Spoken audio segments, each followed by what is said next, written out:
Lanka's eligibility to do next IMF tranche of US dollars 700 million hinges on restoration of cost recovery pricing for electricity and fuel.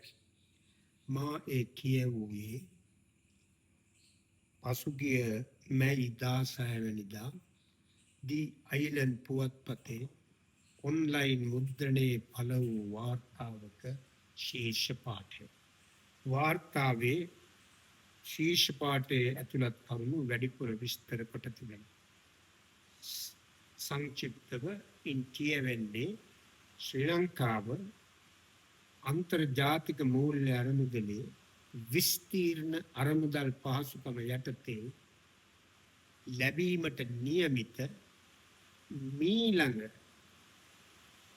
වාරිකයේ dollar මිලියන 700ක වාරික ලැබීමට නම් පිරිවැය නිරූපිත මිල ගණන් අනුව විදුලිය සහ ඉන්ධන අලෙවි කළ යුතු බව.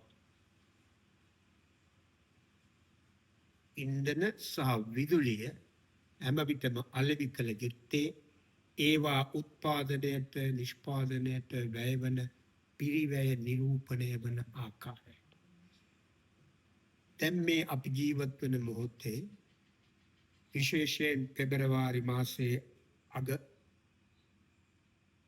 එක්සත් ජනපදයේ සහ ඊශ්‍රායලයේ ඉරානයට එරෙහිව ආරම්භ කළ යුද්ධය නිසා ලෝකයේ තෙල් මිල ගණන් ඉහළ ගොස් තිබෙනවා. තෙල් මිල ඉහළ යාමක් ප්‍රතිඵලයක් ලෙස අපේ රටේ විදුලිය උත්පාදන වියදමත් ඉහළ ගොස් තිබෙනවා. සෙසු වියදම් වලට අමතරව. IMF නියමය අනුව ශ්‍රී ලංකාව ඉන්ධන සහ විදුලිය අලෙවි කළ යුත්තේ පිරිවැය නියෝජනය වන නිරූපණය වන මිල ගණන් වලට. මේ අලුත් විධානයක් නොවේ. 2022 පුපුරා ගිය දැවැන්ත ආර්ථික අර්බුදය හමුවේ ශ්‍රී ලංකාව ඉන් මිදීම සඳහා අන්තර්ජාතික මූල්‍ය අරමුදල සමග විස්තීර්ණ අරමුදල් පහසුකම් ගිවිසුමකට ගියා. ඒ ගිවිසුමේ තිබෙනවා පරාමිතීන් සමූහය. පරාමිතීන් අතර ඉතා ප්‍රධාන එකක් තමයි භාණ්ඩ හා සේවා විශේෂයෙන් විදුලිය සහ ඉන්ධන පිරිවැය නියෝජනය වන පරිදි අලෙවි කළ යුතු බව. දැන් අප මේ ජීවත් මේ කාලයේ කොයිතරම් තෙල් මිල ඉහළ ගියත් ආණ්ඩුවට දේශීය වශයෙන් මුදල් තිබුණත් ජනතාවට සහන සැලසීමට අවශ්‍යතාව තිබුණත් ආණ්ඩුවට මම හිතන්නේ ආණ්ඩුවට ඒ අවශ්‍යතාව තිබෙනවා. මම සෑම ආණ්ඩුවක්ම උත්සාහ ගන්නවා තමන් බලයට පත් කළ ජනතාවට තමන් පාලනය කරන රටේ ජනතාවට මෙවැනි අවස්ථාවලදී සහන සැලසීම. නමුත් IMF පරාමිතීන් යටතේ එය කළ හැකි වන්නේ නැහැ ශ්‍රී ලංකා ආණ්ඩුවට අවශ්‍ය වන. නිල වාර්තා අනුව ශ්‍රී ලංකාවේ බදු ආදායම් විශාල ලෙස ඉහළ ගොස් තිබෙනවා. ආණ්ඩුව කියන පරිදි බදු ආදායම ට්‍රිලියන කිහිපයකින් ඉහළ ගිහින්. ඇතැම් මෑතකදී විපක්ෂයේ ප්‍රධානියෙක් කිව්වා භාණ්ඩාගාරය උතුරා යමින් තිබෙන බව. ඒ උතුරා යමින් තිබෙන මුදලින් පාරිභෝගික ජනතාවට ඉන්ධන සහ විදුලිය සඳහා සහන සපයන්නට ආණ්ඩුවට පිළිවන්කමක් නැහැ IMF පරාමිතීන් යටතේ. යම් හේකින් ආණ්ඩුව ඊට එරෙහිව සහන මිල ගණන් වලට ඉන්ධන සහ විදුලිය සැපීමට ගියොත් IMF ආයතනයට පුළුවන් ශ්‍රී ලංකා ආර්ථිකයේ ගෙල හිර කර. මෙවැනි තැනකට ශ්‍රී ලංකාව පත් වූයේ කෙසේද?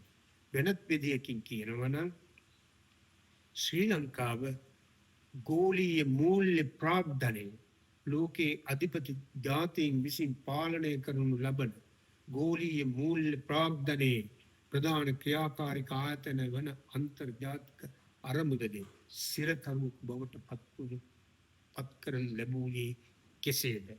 මෙය සිදුවන්නේ 2022දී පුපුරා ගිය ආර්ථික අර්බුදයේ ප්‍රයෝජනයට ගනිමින් බලවත් ජාති ශ්‍රී ලංකාව තමන්ට අභිමත පරිදි පාලනය කිරීම පිණිස එදා පැවති ජනතාවගේ ඡන්දයෙන් තේරී පත් වූ ආණ්ඩුව පෙරලා දමා අලුත් ආණ්ඩුවක් පාලනයක් ඇති කිරීමට ගෙන ගිය ව්‍යාපාරය නිසා. ඒ ව්‍යාපාරය එය සැලසුම් කළ අය විසින් ඊට සහයෝගය දුන්න අය විසින් දැන හෝ නොදැන ඊට සහභාගී වූ අය විසින් එය උත්කර්ෂයට නංවනු ලැබූ අය විසින් හඳුන්වනු ලැබුවේ ජනතාවාදී අරගලයක් ලෙස ජනතා ව්‍යාපාරයක් ලෙස. මේ ඕම් කියන ජනතා ව්‍යාපාරයේ අවසාන ප්‍රතිඵලය වී තිබෙන්නේ ජනතාවට සහන සලසන්නට ආණ්ඩුවට නොහැකි ආකාරයට ඉන්ධන සහ විදුලිය සැපයුම සිද්ධ කරන්නට වීමෙන්. මේ ආකාරයට ශ්‍රී ලංකාව ගෝලීය ප්‍රාග්ධනයේ සිරකරුවකු වහලකු බවට පත්කරනු ලැබූ අරගලයේ සැලැස්ම ඒ පිටුපස සිටි බලවේග මේ තත්ත්වයට ශ්‍රී ලංකාව පත්කරනු ලැබූයේ කෙසේද යන්න මවිසින් රචනා කොට පසුගියදා ජනගත කරනු ලැබූ ගානු මුවදර වර්ණ විප්ලවය හෙවත් රෙජීම් චේන්ජ් ව්‍යාපෘතිය 2022 නමැති කෘතියේ සාක්ෂි සහිතව දිනවකවානු ඇතිව පැහැදිලි කොට තිබෙනවා.